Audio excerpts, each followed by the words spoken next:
Everyone has the right to make mistakes, don't they? All of us have stumbled at some point in our lives and then picked ourselves up and moved on. I just don't know how to do that. After all, because of one video, I've become the laughing stock of everyone. Hurry up and subscribe and find out what happened to me. And don't forget to give me a like if you liked the story. My name is Rachel. I lived out of town with my parents and go to high school. I was never popular with the students. But I didn't care much about that. My best friend Zoe, on the other hand, literally raved about getting into the elite crowd and did everything she could to get in. But nothing worked. Our classmate Erica was constantly putting sticks in the wheels and making fun of my friend. Erica was super popular at school. All the guys wanted to date her. All the girls dreamed of being her. And to be disliked by Erica was to be blacklisted from the school forever. That's why we tried to stay away from Erica. And then I met Toby. He came to our school from another school. There were rumors that he was in trouble, but he seemed nice enough to me.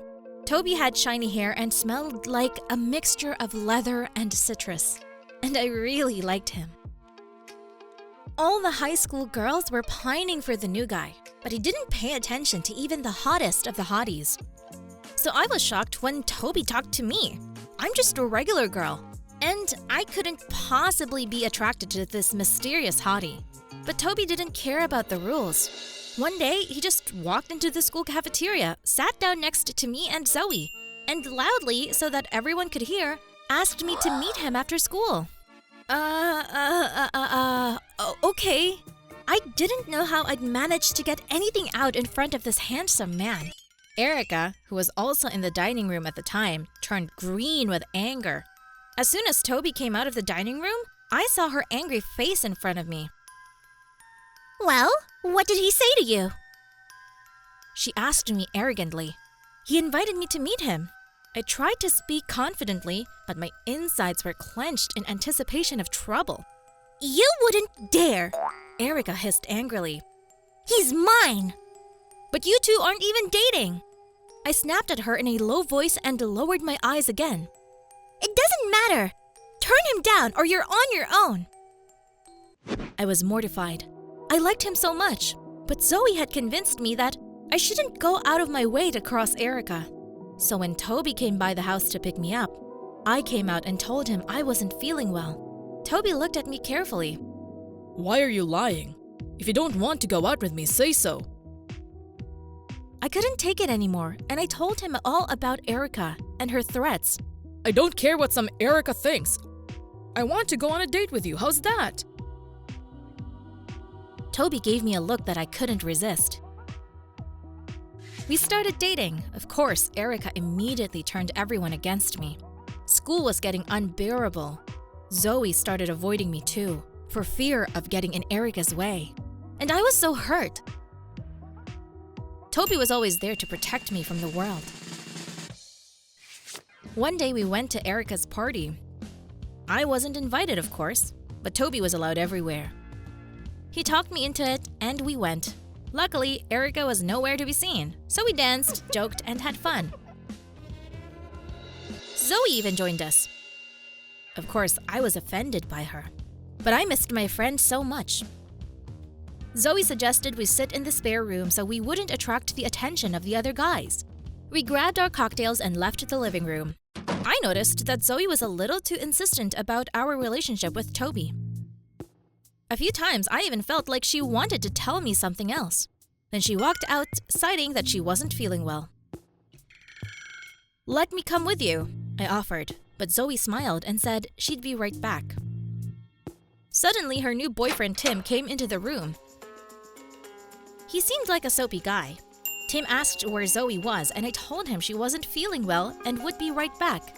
Tim didn't react in any way. He sat down next to me and then gave me a quick peck on the lips and told me that he had liked me for a long time. I went numb, and then I got angry and slapped him. He just laughed and ran out of the room. I was in total shock. What the hell was that? How do I tell Zoe? What would Toby think? I left the room and headed for the exit. My mind was a mess. My hands were shaking. I didn't realize I was still holding my cocktail. And when I bumped into some girl, I didn't even realize that the contents of the glass were on her dress. I looked up and saw a furious Erica in front of me. I will destroy you! She hissed and ran to the restroom. I tried to disappear, even though I didn't want to leave Toby alone. I woke up this morning to the incessant beeping of messages. It was strange. Toby must be worried where I'd disappeared to. But instead of texts from my beloved, I saw a lot of unpleasant accusations from my classmates and students of our school. Some of them I didn't even know. How could you do that to your best friend? I didn't expect that from you. Kidnapper of other people's boyfriends. I didn't understand anything. So I hurriedly packed up and ran to school. Back in the courtyard, I caught a few judgmental looks from students and, it seemed to me, even teachers. As I approached my locker, my heart sank into my heels. On it in large letters was written, "Traitor."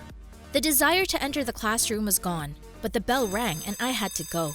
As soon as I crossed the threshold, a hail of ridicule, paper balls, and insults fell on me.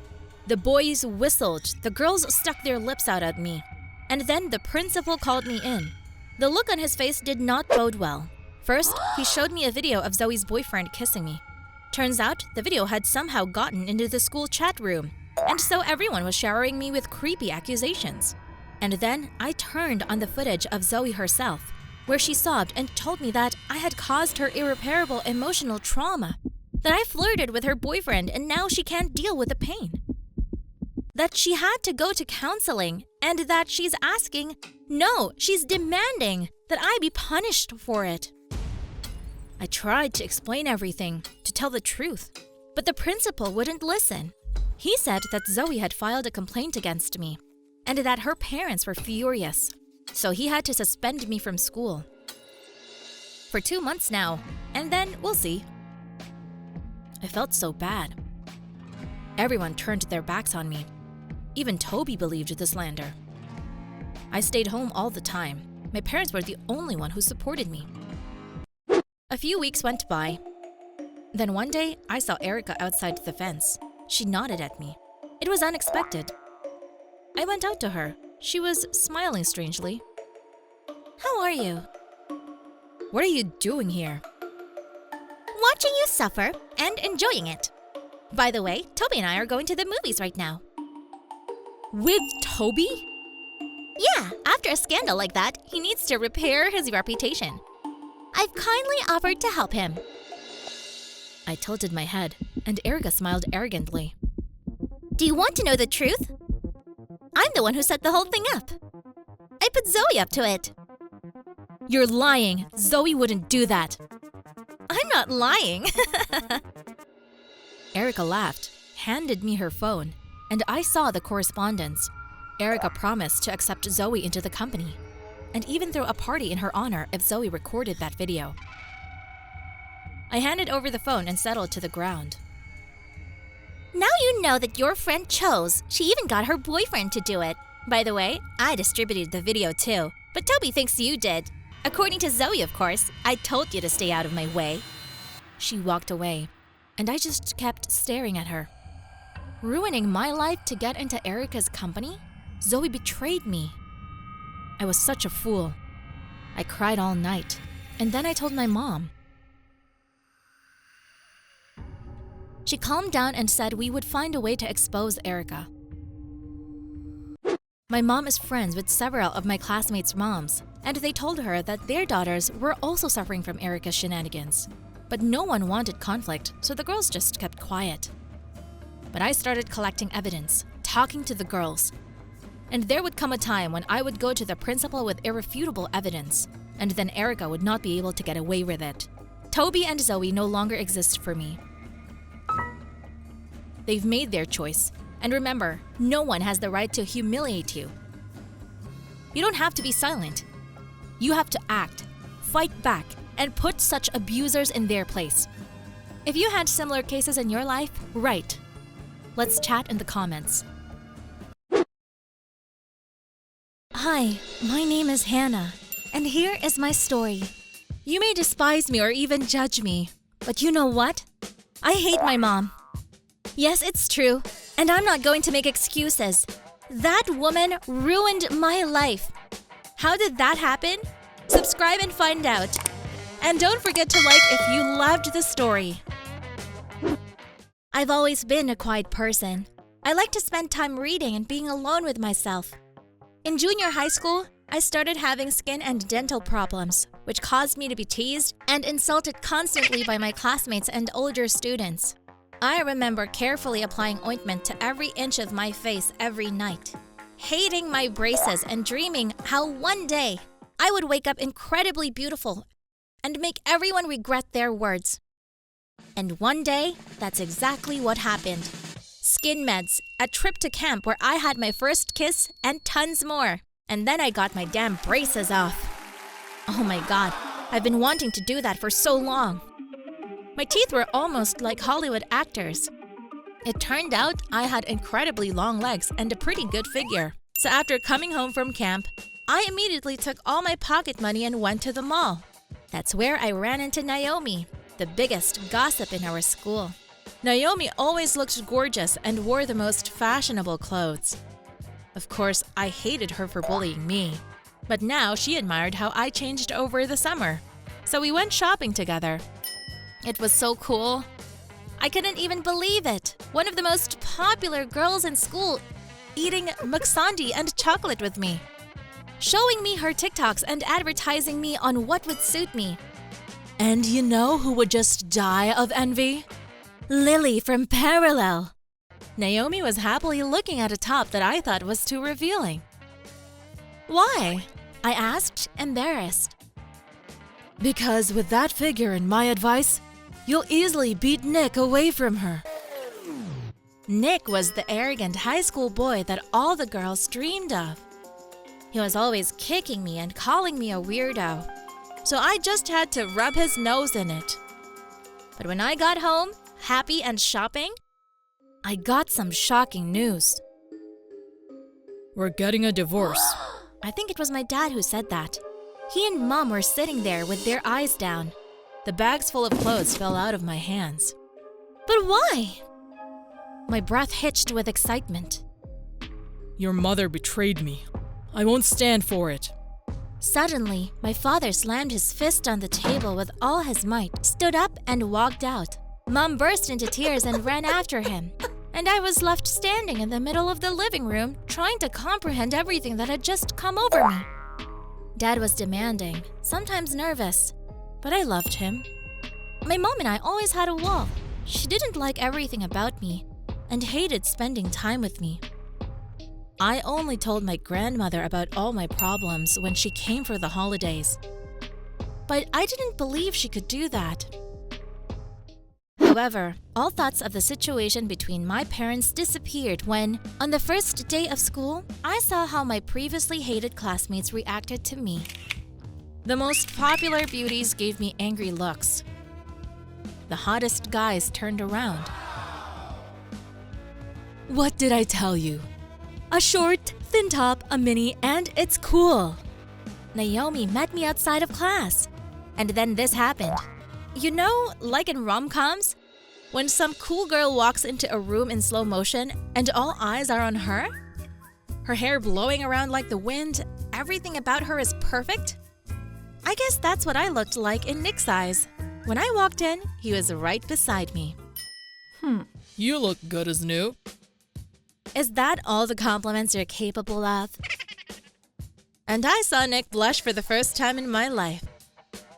The one who'd made fun of my braces and yelled the loudest that I was a freak. But for some reason, instead of tasting victory and getting even with him, I wanted to kiss him. Of course I didn't. But Nick was totally into me. The notes in class, the Kinder on my desk, the balloon heart by my locker. I honestly tried to remember my resentments, but on Valentine's Day, he made me a huge Valentine's card and asked me to dance. I really like you. Forget about everything and let's be together. I melted. We started dating. Every second, my thoughts were on Nick. He was my escape from what was going on at home. My dad gave the house to my mom, but I was angry. He knew what she was like, but he left me with her. Mom really acted like I was bothering her. We didn't talk much. She seemed to be spending time with her lover. But I was glad she did. A year went by. Nick became a student. We kept seeing each other. I saw my mom more and more gloomy. Her relationship wasn't working out. So she suddenly turned her attention to me. She found out I was seeing someone and started demanding to meet me. Let's get acquainted, and all the questions will disappear. Nick smiled. I didn't want to, but I finally gave in. My mom ordered dinner. Nick came with a beautiful bouquet for her, and he was polite. I noticed that Mom had been eyeing him meticulously all evening, and after he left, she angrily sniped at me to put the dishes away. So, could he come over sometimes? I asked timidly. Okay. Mom waved her hand and went into the bathroom. But then I noticed something strange. Mom was in a better mood. She updated her closet, bought fitted dresses with cleavage, changed her hair, and started smiling. She even started baking cookies and treated Nick and me to some when he stopped by. Did you have someone over? I asked. But Mom just smiled slyly. I might have. How are things with Nick? Things were bad. Lately, it was like Nick had gone cold. Everything irritated him. The way I ate, the music I played. I was worried. I consulted with Naomi. You haven't had anything yet, have you? Maybe that's the point. Naomi laughed, watching me blush. When I invited Nick to visit me, he looked at me coldly and said no. Are we okay? I asked frustratedly. We need to take a break. Nick turned around and walked away without another word. I was in so much pain. I didn't understand what was happening. You can spend the night at my place. Naomi assured me that we'd find a solution together. I left a note for my mom that I wouldn't spend the night, took my things, and went to Naomi's house. But it turned out she was having a party she hadn't told me about. Why do you need it? Let's have fun. I tried to distract myself, but my thoughts kept coming back to our conversation. So while Naomi gossiped with her friends, I slipped out of her house and went home. I just wanted to be alone with my thoughts. I opened the door and heard romantic music. It sounded like my mom had decided to have a date while I was gone. And I walked through. I glanced around the living room and froze with shock. Mom was sitting on the couch in a translucent dress, making out with Nick. He was gently stroking her cheek, and she was wrapping her arms around his neck. I yelled, and they bounced away from each other like scalded animals. Nick looked guilty, but I didn't see any guilt on my mom's face. In fact, she was angry that her date had been interrupted. I'll explain everything. Nick took a step toward me. No! How could you do this? How could you? I was out of breath. How long? How long has this been going on? A few, weeks. Get out! Get out!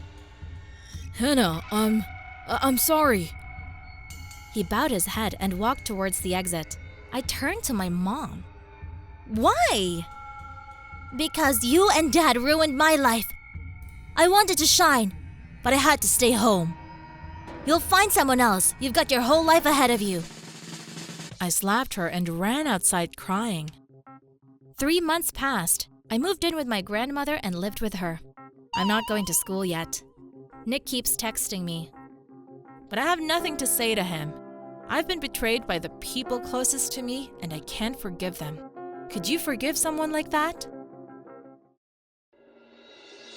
Have you ever hated your best friend? I don't just hate her. I'm afraid of her.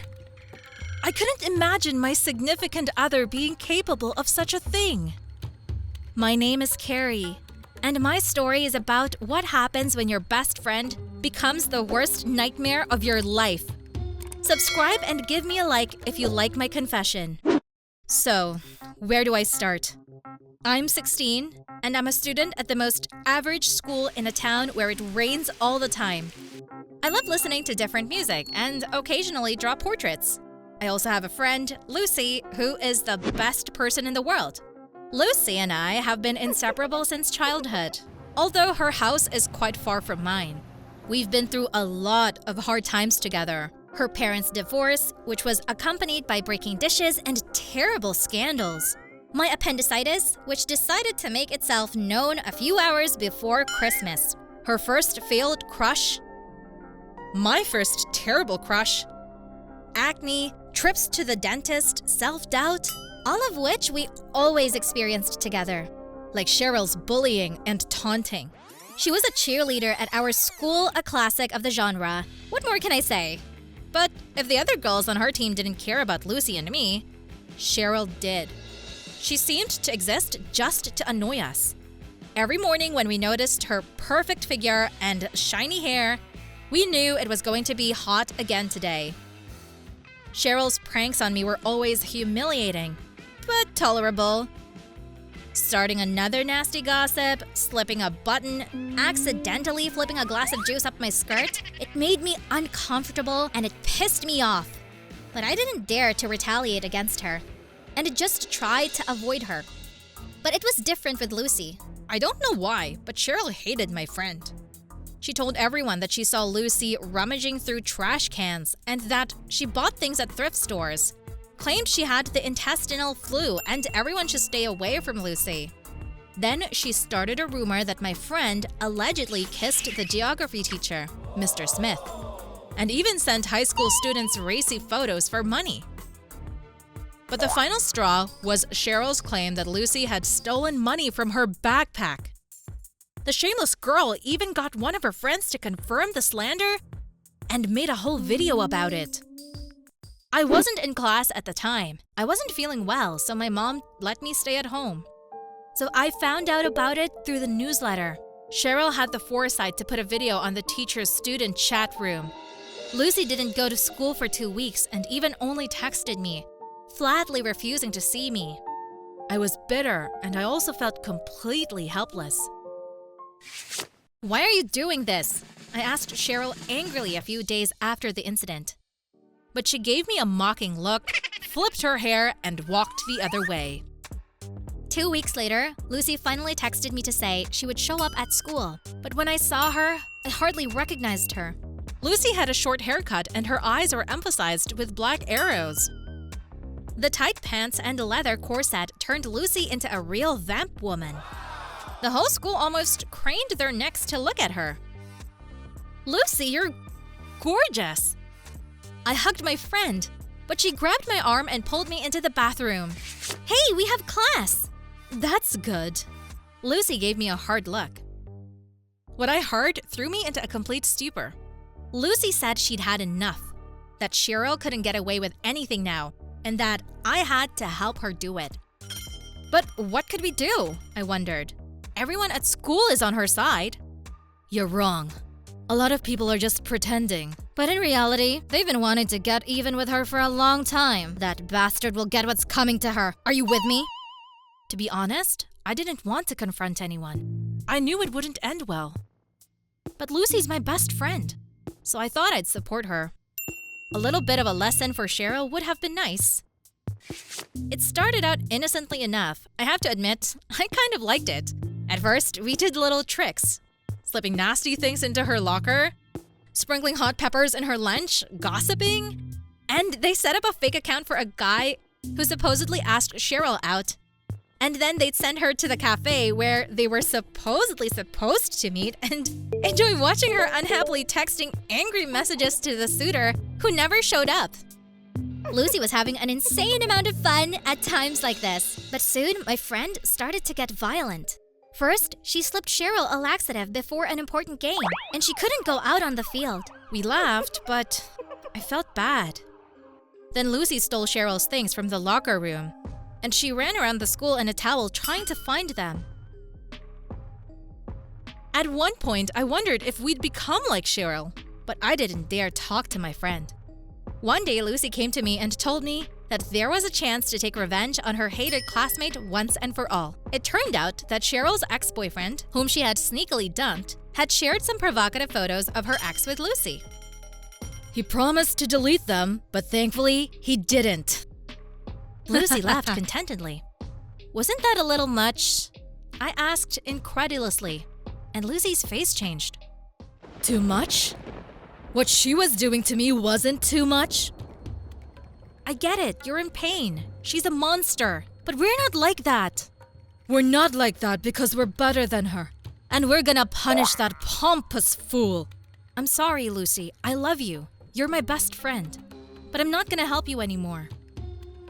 She looked at me in a way that made me feel cold inside. Well, suit yourself. But Cheryl's not the only one with secrets, right? Are you threatening me? I looked at her dumbfounded. Don't forget, I know everything about you. And that's all anyone can know. If you don't help me, I'll destroy you too. Think carefully about which side you're taking. And Lucy left with a loud slam on the door. And I wrapped myself in my blanket and cried in despair. I didn't want to be a puppet in my friend's hands. But she could tell all my secrets, show others all my photos and videos that no one was supposed to see. So Cheryl or me, who should get hurt? I logged onto the fake page we'd created with Lucy. It turned out that she kept texting Cheryl on behalf of a fictional boyfriend, and those messages contained a lot of filth. Lucy was calling Cheryl names, threatening her, writing obscene things. I was shocked. This is my friend, my Lucy. I refused to help. But Lucy, using a fake account, started blackmailing Cheryl anyway. The poor girl had lost weight in a week. Her eyes were distant and frightened. I felt sorry for her. So I took action. I told Cheryl everything, and even how I helped hurt her at first. She was furious, of course. And a few hours later, all my secrets came out in the general chat room. My best friend had betrayed me. All of our conversations, discussions, my private photos, in an instant, it was all out in the open. We were expelled from school. Bullying others is now severely punished, and rightly so. Lucy's going to get in serious trouble for blackmailing Cheryl. I was lucky enough to stay under house arrest. But my reputation has been severely damaged. My parents won't even talk to me. My classmates mocked me and constantly send me insulting messages. Lucy and I don't talk. She thinks I'm a traitor and hates me outright. And I still cannot understand. What happened to my friend? Did Cheryl's antics turn her into a monster? Or was she always like that and I refused to notice it? Or maybe I did betray my friend by protecting her abusers. I don't have an answer to that question. Do you? Just a couple of weeks ago, my life was unbearable. I just hated my parents until I found out why they do this to me. Subscribe to the channel. Every story here is unique, and I start to tell. To some, my life will seem like delicious candy wrapped in gold. I have luxurious home and a chic wardrobe, but sometimes candy can become poisonous, as in my case. Margot, don't turn around! I'm doing braids! Sit still! That's my mom, and she controls my every move. She wakes me up in the morning, she is combing. She chooses my outfit too, and she also braids these damn braids for me. I'm not allowed to go to school. I can't use my mobile phone, not even peanut butter. And everything would be fine. But I'm already 15 years old, and they play with me like a little doll. Have you noticed that everything around is pink? This is my mom's favorite color, and my entire wardrobe is in pink. Dress, skirts, shoes, hairpins. That's why my mother calls this whole sickly pink mixture, and she makes me walk around in it. One day I stuttered that I was tired of everything. I want regular jeans. But my mother was so angry that she locked me in the closet for the whole day. Therefore, I no longer risk arguing with her. After all, no one will come to help me. Only my mother and I live in this big house. The servants come here 3 times a week. And during this time, my mother locks me in the room. My only hope is my father. When I was a little girl, He often came to us and stayed for several days. We walked, rode horses, fed the ducks in our lake, like a normal family. I asked why he doesn't live with us, but Mom always said that Dad had a business in the city, and it was more convenient for him to live there. One night, when Dad was visiting us, I heard him and Mom arguing. I went to the kitchen to drink water, but screams outside the door stopped me. You can't keep her here forever. Margot is growing up and will soon start rebelling. The world is very dangerous, Ralph. I don't want to lose another daughter. I leaned against the wall. Another daughter? I have a sister? I quickly ran to my place so as not to be noticed. After the scandal, Dad did not appear for a long time. Ask why? I didn't take a risk with my mother. She's been hysterical a lot lately, but my thoughts didn't give me rest. How to reveal the secret? There was nothing suspicious in the house. Playroom, bedroom, library, music room. I had access to every room. But somehow, I noticed a key on my mother's neck. Small, but on a very strong rope. So, somewhere there is a lock that unlocks this key. Watching my mother, I realized that she never removes this key. This means he is mega important to her. It was cleaning day. While the rooms were being cleaned, I was ordered to sit in my room, but my mother was in such a hurry that she even forgot to lock the door to my room. And through the crack, I watched everything that was happening in the corridor. I saw how my mother called out to one of the cleaning ladies and handing her the same key that she always wears around her neck, pointed her finger at a huge picture on the wall. Strange.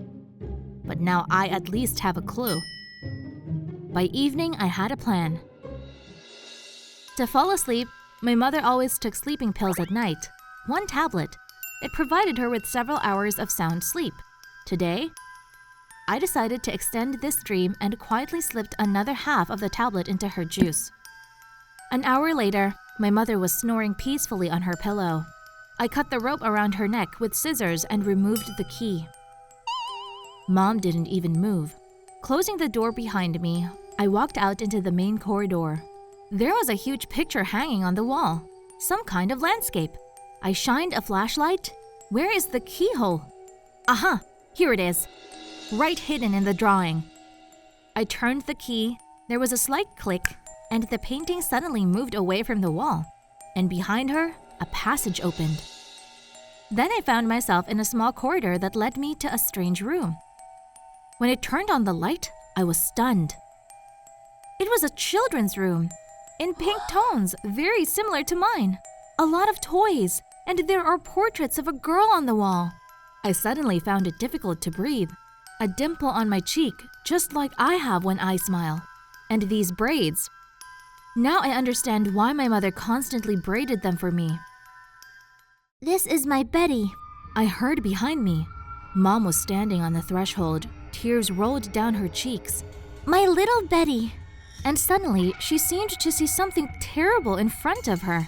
Her face contorted into a terrible grimace. She clasped her head in her hands and screamed loudly. I lost her! Lost forever! Mom fell to her knees and sobbed. I knelt down next to her and hugged her tightly. How long we sat there is unknown, but apparently we fell asleep, and my dad woke me up in the morning. I called. Mom didn't answer, and I immediately rushed over. I told Dad what happened while he was putting her to bed. She woke up for a couple of minutes, but then, seeing Dad, she passed out again. Let him rest, and then the three of us will sit down and talk, daughter. Time dragged on endlessly. Dad and I were sitting in the kitchen and drinking an unknown number of cups of tea. Forgive me, Margot. Mom was standing at the door. All these years, the fear of losing you has blinded me. When I saw Betty's room again, where I haven't been able to go all these years, I realized that I almost lost you too, because of this crazy control. Margot, Mom and I love you very much. A few years before you were born, we experienced a tragedy. Our Betty, who could have been your older sister, died. Mom started crying, and Dad continued to talk. She and her mother had just gotten married when they had Betty. It was difficult for the mother to cope with the child. Scandals began in the family. To help his young wife, Dad hired an assistant. She took charge of Betty's care, and Mom had more time for herself. When Betty turned 3, her parents decided to relax outside the city together. We came here. We were delighted with nature and this house. We dreamed of moving and living here. We started discussing how we would do some renovations here. The nursery in pink, because Betty adored this color. But an accident happened. The assistant baked a pie with peanut butter. It turns out that Betty was incredibly allergic to it. We didn't know. The nanny called an ambulance, but it arrived too late. Our girl was not saved. Dad's voice broke. I saw tears in his eyes. Mom buried herself in his shoulder and cried. She moved into this house and completely devoted her life to my upbringing. All this time she was punishing herself. She even moved Betty's room to this house, but she couldn't go there. I looked at these grief-stricken 2 people closest to me and did not know what to say. Just a couple of hours ago, I practically hated my mother for keeping me locked up, and I despised my father for allowing my mother to do this to me. And now, I was just in pain. A tragic accident changed the lives of each of us, but I understood that my parents were not in fault of Betty's death. Even if at that moment both of them were with the baby, the ambulance would not have arrived faster, and the ending would most likely be just as terrible. I'm not angry with you, and you need to stop blaming yourself for Betty's death. We need to find strength to forgive each other and move on.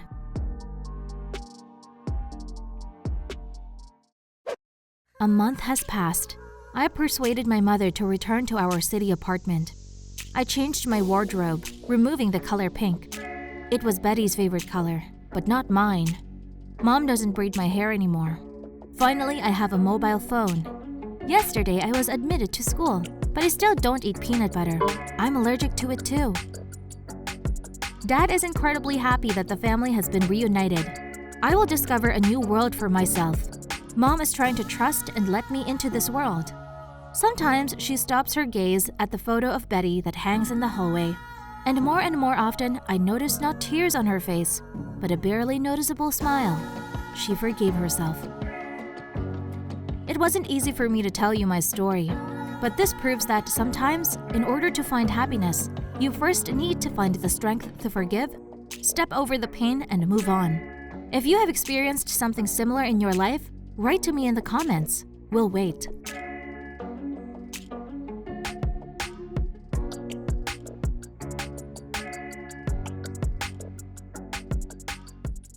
I'm in court, and I will testify against someone close to me.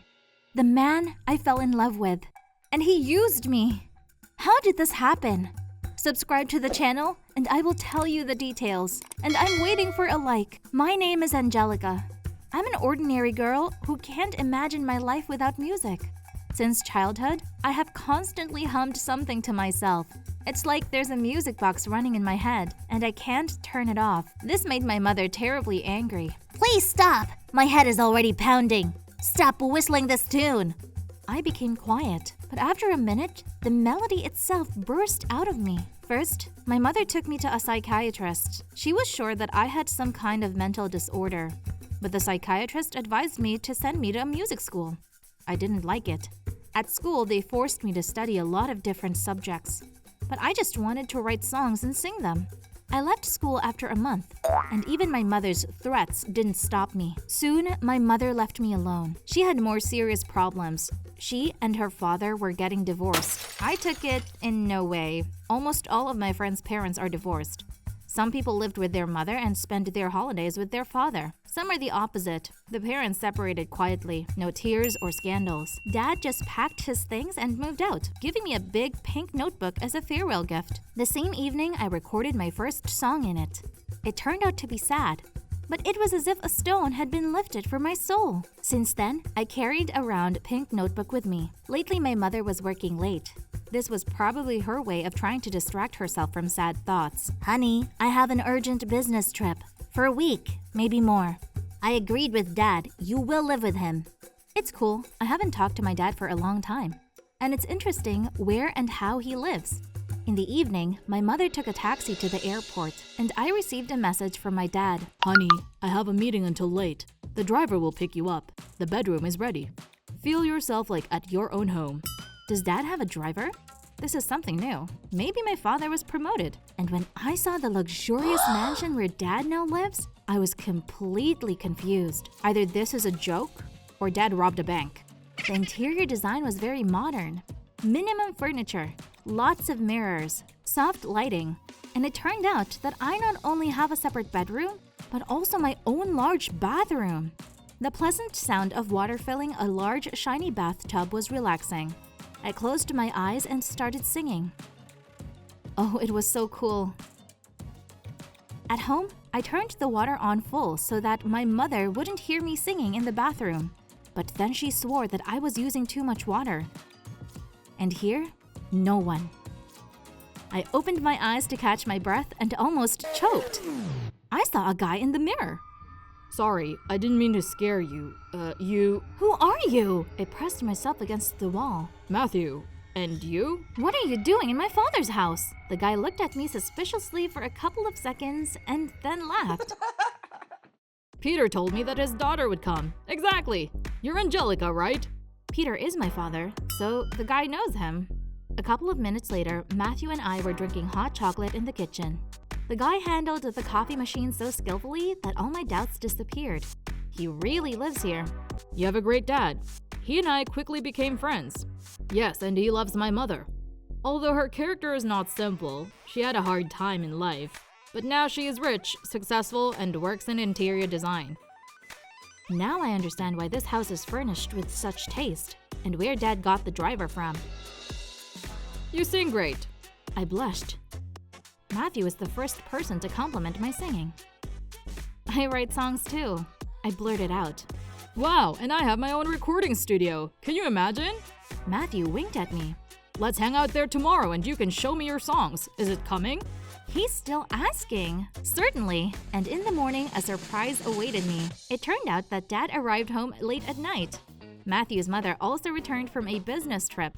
Everyone, including Matthew, was having breakfast in the kitchen. Dad's new wife saw me first. A very beautiful, well-groomed woman with long hair. She rushed to hug me. Hello, Angelica. I'm Rachel, Matthew's mom. Sit down and have breakfast with us. While drinking coffee, I secretly watched my dad's new wife, beautiful, well-groomed. Rachel knew her worth. Dad carefully poured her hot coffee, added freshly cut fruit. He didn't look after mom like that. Well, it's time for us to go. Don't be bored, kids. Rachel smiled at me, and a couple of minutes later, she and my dad disappeared out the front door. And we went with Matthew to his studio. Mom gave it to Matthew for his birthday. Previously, he had his own rock band. They even recorded several tracks, but it did not bring much success. I'm not worried. You need to be able to enjoy life. That's what I'm doing now. Matthew chatted incessantly, and I absorbed his every word. He loved music, just like me. This is incredible. I showed him my pink notebook with songs. Matthew's eyes sparkled when he saw how much material I had accumulated. Sing the song I heard yesterday in the bathroom. Matthew winked at me. I closed my eyes and began to sing. An hour later, the track was recorded. Yes, Angelica, there's definitely something about him. We need to record a few more songs and try to promote them on the radio station. Everything will work out. Suddenly, Matthew hugged and kissed my forehead. Butterflies fluttered inside. He believes in me and in my talent. He wants to help me. We didn't leave the recording studio for a whole week. We recorded a few more tracks. Matthew said the guys he knew at the radio station were interested in my songs. But this is no longer a joke, Angelica. You and I need to conclude a contract. I will become your producer and officially promote you. You will become famous. And Matthew hugged me tenderly. During this week, we became very close. He was my soulmate. I buried my nose in his shoulder, and Matthew suddenly kissed me right on the lips. Between kisses, I put my signature on the contract. And then we went for a walk. The next day, I got home. I really didn't want to, but my mother had already returned home 2 days ago and was offended by me. Matthew promised to start promoting my songs for now. We agreed to meet on the weekend. For several evenings, Matthew and I constantly corresponded. But by Friday, he disappeared from the radar. And my pink notebook also disappeared. I guess I forgot it in the studio. The weekend was ruined. The guy didn't respond to my messages. Only the answering machine spoke to me. What happened? Maybe he's busy promoting me? Another week passed and it was crazy. Tests, essays, I didn't get enough sleep. But I passed everything brilliantly, and in the evening, my mother took me to a cafe to celebrate my success. We were already approaching when suddenly I felt like an electric shock. I probably heard it. I turned up the volume and choked with happiness. My track was playing. My track was playing on the radio station. Out of emotion, I told my mother about everything. About the recording studio, about Matthew. Let's go to the studio, Mom. I'll introduce you. I'll sing, and you will see that I have talent. Mom chuckled in disbelief, but still agreed. The lights were on in the studio, so Matthew is there. I knocked. I heard quiet steps. Matthew, open up. It's me, Angelica. Silence. I felt something strange inside me. I walked around the studio from the yard and entered through the back door. Matthew walked along the corridor with long strides, and I was nervously talking to someone on the phone. Don't freak out. Give me a few more days. I'll think of something. The track becomes popular. Great. Then we'll launch the next one, and money will flow like a river into your pockets. Let's find some girl who will open her mouth to the soundtrack. Much better than the ignoramus who wrote them. And most importantly, I have a notebook. Matthew, what are you talking about? I couldn't resist.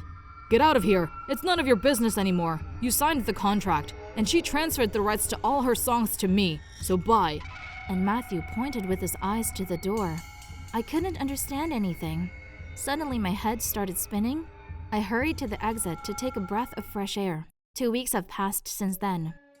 I pressed charges against Matthew. He illegally took my songs. It turned out that according to the agreement, which I signed without reading, the rights to all my lyrics and melodies were transferred to Matthew, and he stole the pink notebook from me. It has now become the subject of controversy. For a month now, one of the central radio stations has been playing my track. Listeners like him, but I can't be happy. I'm offended and bitter that my talent was used so rudely. Whether I'll be able to prove that I'm right, I don't know. But the main thing is that Dad left Rachel. It turned out that at one time she broke up our family, promised Dad mountains of gold, but simply used him in her own interests. How Matthew used me. And now we're all together. My mom, my dad, they support me very much, and I am happy. And I'll still write new songs. My name is Chloe, and I was very humiliated. Now I'm afraid to go to school, and all because I wanted to be popular, but the price was too high. A month ago, I was an ordinary schoolgirl whom no one paid attention to, and it was very stressful. I wanted to be like Lily, Mindy, or even Electra, our high school stars. Watching them, I constantly compared myself with girls. Well, what's wrong with me? I'm not ugly. I'm tall with long hair. Why does no one notice me? I don't even have girlfriends, only Pee-Pee, with whom we hang out at recess. He patiently listened to all my complaints and whining because he himself was also tormented by unrequited love for the captain of the hockey team. And here again, during the break, I complained to Pee-Pee how boring and uninteresting I was. Suddenly, he stopped abruptly and said solemnly, "I know what will help you, Chloe." And he resolutely pointed forward with his finger. On the wall, I saw a large poster, which schoolgirls stuck around from all sides. The school announced a beauty contest, and the winner will fight for the crown of the city queen. No, Pee-Pee, are you crazy? What kind of queen am I? We'll take care of everything, honey.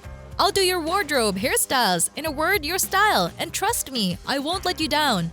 Pee-Pee dragged me into the office, where they accepted applications for participation in the competition. And voila, I became a participant under the number 55. I was shocked. I didn't think so many girls would want to participate.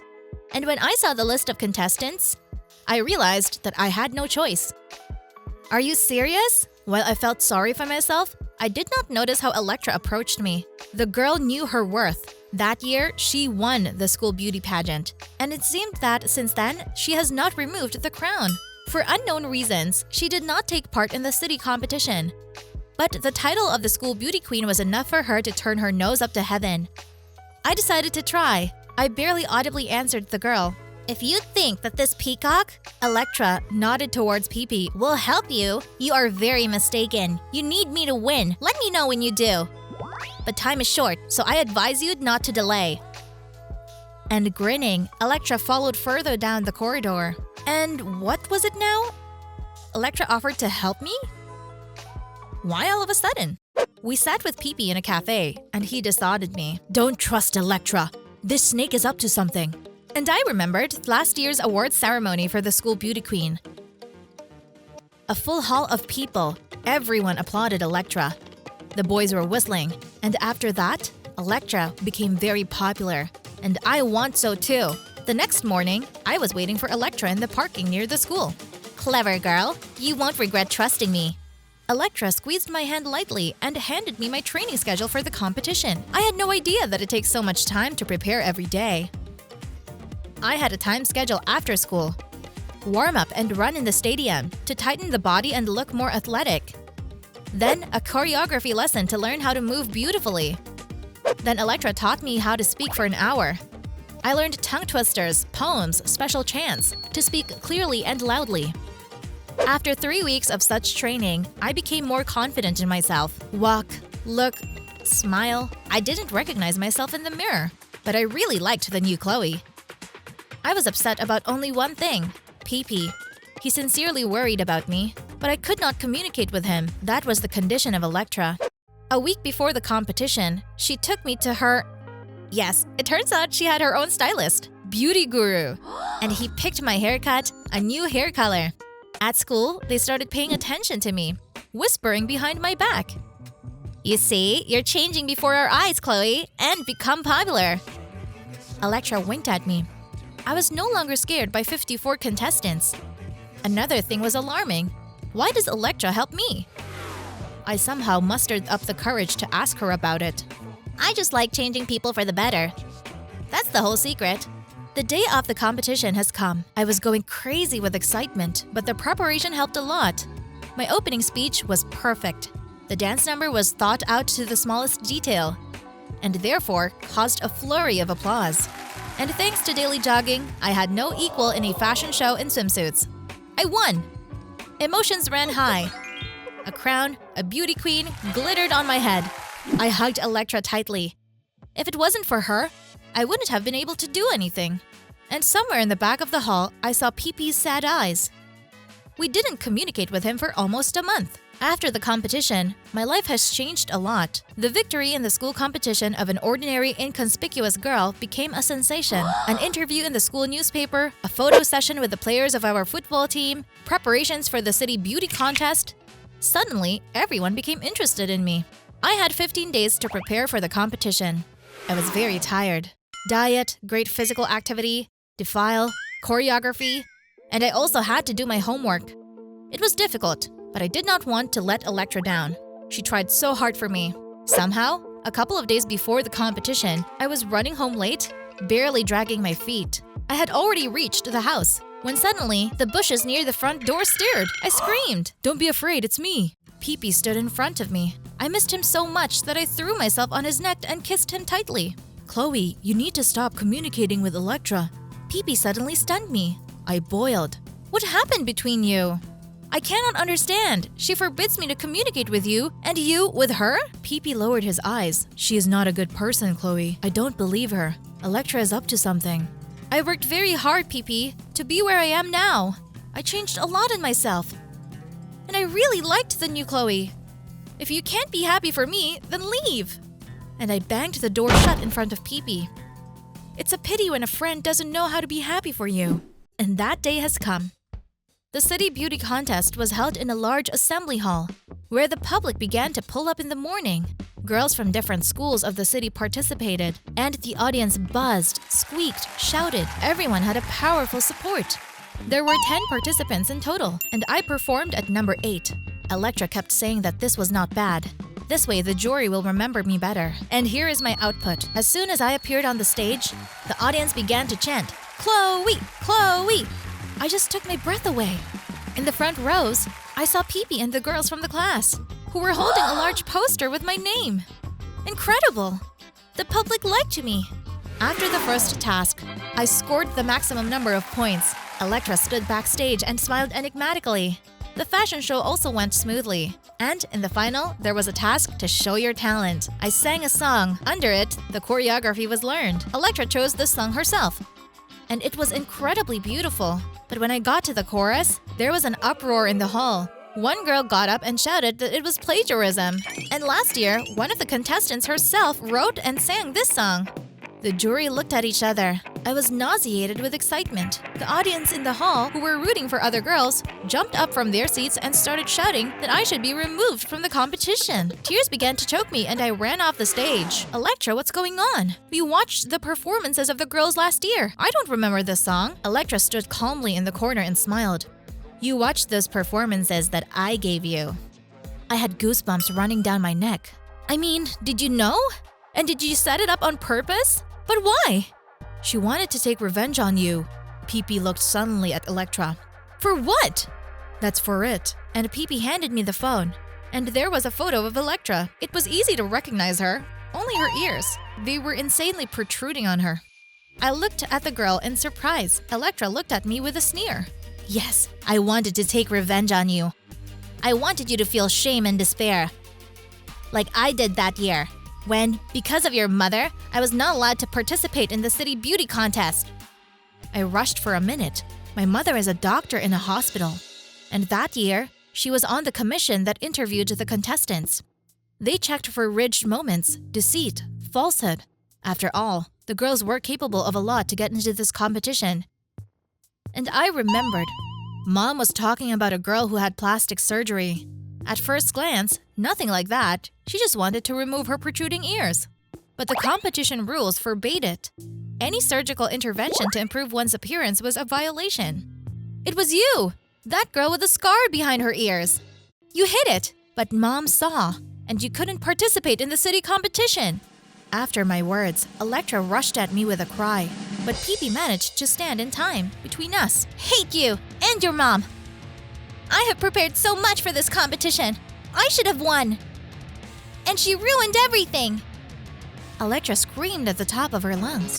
A very beautiful and talented girl won the competition, but not me. It was embarrassing and scary to come to school. I thought they would peg me in there. After all, Electra thought everything through very subtly. She set me up with this song, and she herself came out dry from the water. But it turned out that while we were arguing with her backstage, one of my classmates shot a video and posted it in a general chat. The students took my side, and Electra had to be transferred to homeschooling to avoid a hate at school. I didn't win the competition, but I've become much more confident. Reconciled with Pee-Pee, I am grateful to Electra for this bitter lesson. It made me stronger. Have you had similar situations in your life? Please write. And suddenly you get a whole story that we will tell and show on the channel? Like the idea. Then I'm waiting for the answers in the comments.